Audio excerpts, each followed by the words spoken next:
Jackets lose 5-1 to the Carolina Hurricanes. So far in every video, I've talked about how the Jackets played to their competition. Arizona's an outlier. I really didn't talk about it there. That wasn't Matisse night. That was a special occasion why the Jackets came out flying. Second game, they played to Seattle. It was a very tight checking game, good defensively, not a lot of opportunities, goalies staying on their heads, Jacksonville with the win. Third game, against Detroit, they just sucked the entire game, have 23 shots to Detroit's 45. I can't remember the exact number. But they come out against the Islanders, take it to them. They get some chances. They outsmother the Islanders, which is a hard thing to do. And I say all of that to say the Carolina Hurricanes are the one team where the Jackets do not play to them. They have Frederick Anderson in net. They have Antiranta in net. Two very good goalies. A little bit shakier decor than last year, but it's still pretty good. I would say top 10 in the league decor. And then up front, they got Aho, Kakinami, Svechnikov, Voss, Stahl, all of these players. They're like, okay, they can score goals. This is a very good team. A lot of people pick them to win the cup. And the Jackets come out and just go, who cares? And I feel bad for Corpy because once again, he plays really well. And the Jackets in front of him do not show up. And at this point, I don't know if it's they're not showing up for Corpy or if it's Larson pinning Corpy in net, where the Jackets are just not going to show up no matter who is in net. Pit him against Detroit. There's no way the team show up for the Detroit game. They have a chance to go 3-0 for the first time ever in Red Jays history, and no, Corpy plays here against Carolina. He played great. It should have been 20-1. And the only reason there was the one is because there was a 5-on-3. Corpy made some really good saves, kept the Jackets in it for chunks of the time, but the Jackets just skated into the Carolina Hurricanes. If there's a player in front of them, they go, here you go. Basically just gave the puck away.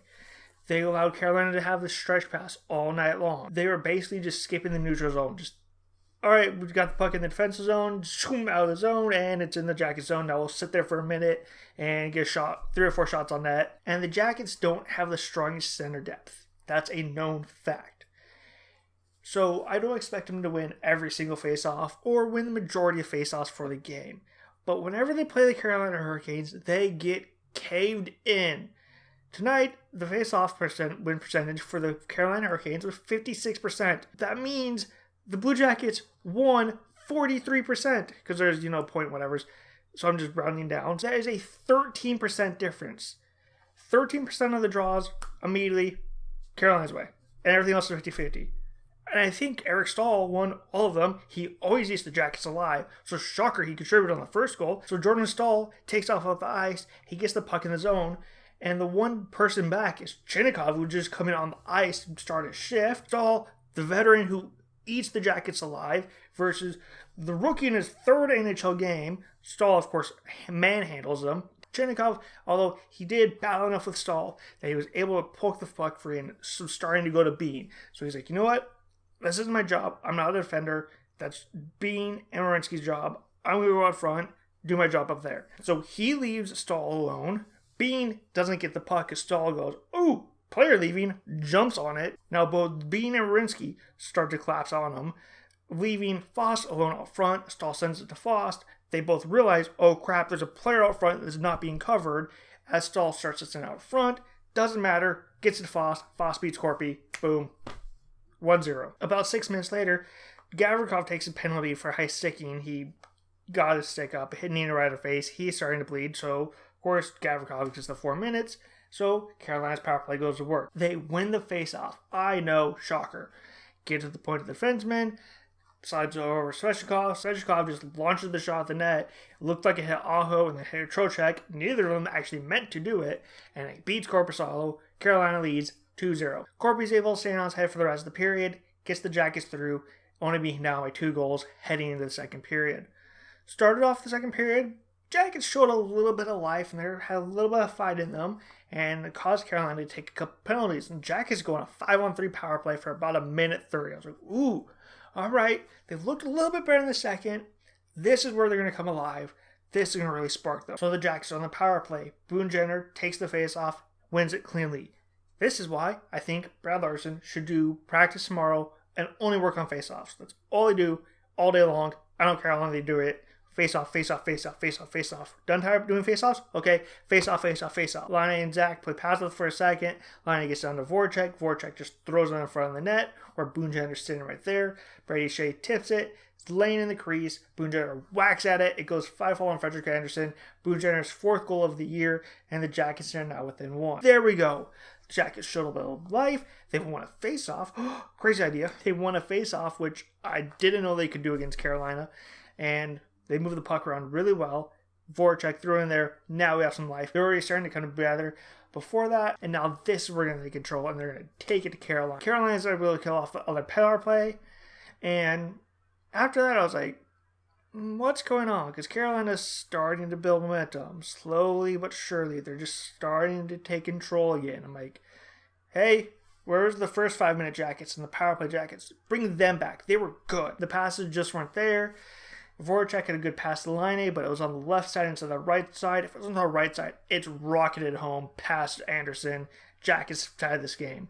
But that little clicks, they are just not there. About 5 minutes left in the period. Jackets in some penalty trouble, but the Jackets are doing a good job killing this power play off for the Carolina Hurricanes. 10 seconds left.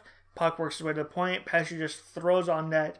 There's a couple of Hurricanes skating in front of Corpy, so he doesn't have a great view. It gets deflected and runs right in front of Jordan Staal, who shoots it. It's going wide, and Corpy kicks up his legs to block it, and he kicks it from going wide into the back of his own net. And Carolina now has a 3-1 lead. So we hit the third period. Carolina comes out. They apply some pressure. About 7 minutes in, they get another power play. The Jackets do a good job. They keep it out of the zone for a little bit, but eventually Carolina comes up the ice to break it into the zone. Svechnikov rims around the boards. None of the Jackets to stop it. It gets all the way around to Teravainen. Teravainen pushes up to the point to Trocheck. Trocheck sends over to Aho. Everybody had sunken too low in the zone, trying to stop it along the boards, and went from around the boards all the way to Aho about that fast. Aho now has all of the time in the space. The only person who realizes that he has the puck is Harrington and Corpy. Harrington goes out and tries to challenge Aho, basically screens Corpy on the play, I think, and Aho is able to put a laser past Corpy, and Carolina leads 4-1. 4 minutes left of the game, Jackets send it out of the zone, and it goes all the way into Carolina zone, but it's not called for icing. Slavin gets there first. He waits an extra half beat. The thing that Carolina created it all night long, and that allowed the Jackets to go, ooh, I will challenge him, and started to head towards them. And as they headed towards Slavin, he flipped above all of their heads, and the Hurricanes are going the other way. It lands. Svechnikov picks it up. He and Trocheck enter the zone. It's a 2-on-1. All of the Jackets now have to scramble to get back. Svechnikov slides it over to Trocheck. Trocheck baits it past Corpy as Corpy's sliding over trying to make the save. And the Carolina Hurricanes lead 5-1. I don't know how many times the Jackets have to see the defense wait that half beat, flip it over their heads, and give up 2-on-1s. They did it 8 times last year. When are you going to learn? This is what Carolina does. This is how they win hockey games. This is how they're 4-0. They wait half a beat, they suck you towards them, and then go boop over your head, and now they get rushes all night long. So hopefully the Jackets can do better, learn from this, and come out stronger against Dallas. So until next time, thank you very much for watching. Click like and subscribe, all that fun stuff. Until they play Dallas, I will see you later.